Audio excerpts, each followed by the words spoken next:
Patient advocates have issued a warning. Your doctor has become big business.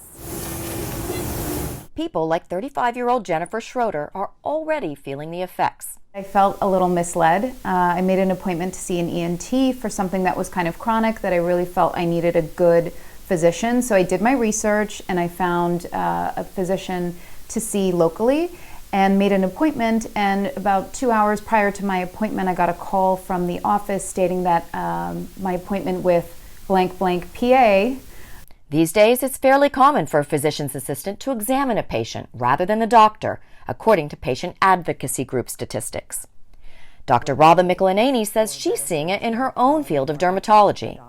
The recent trend is that hospital systems, private equity, and health insurance companies are snapping up medical practices, forcing cost-cutting in order to increase profit. So every doctor that had a shingle, a private practice, is now getting scooped up into larger and larger businesses to provide the administrative help that they need in order to see the volume of patients that they need to see. Dermatology is a $14 billion market and a target for investors because of its many small procedures that can be done in office, making dermatology a cash cow, say leading medical industry analysts. Dr. Radha says in her experience, quality of medicine suffers when big business runs medicine. The problem is that doctors make decisions about patients' lives that have to do with diagnosing them, treating them, managing their care, spending time with them, as well as prescribing medications for them. And all of that costs money. So when you have an administrator dictating to you as a physician what you may or may not do in terms of the care of a patient, then that becomes problematic.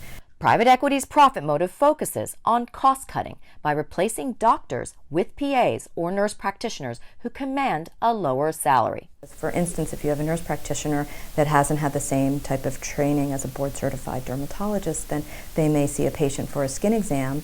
They may end up taking more biopsies because they can't differentiate what's benign from what's malignant as easily as I can.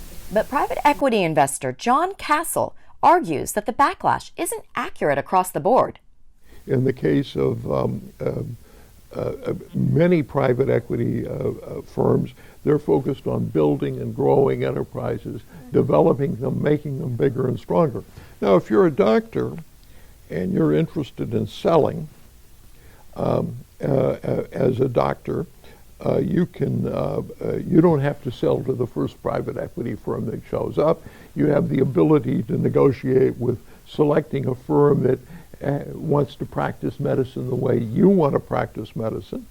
Castle explains that efficiency and high-quality healthcare are not mutually exclusive, and that the key is to take advantage of what private equity firms can offer, which is that they can handle the admin and billing so that doctors may focus on the practice of medicine.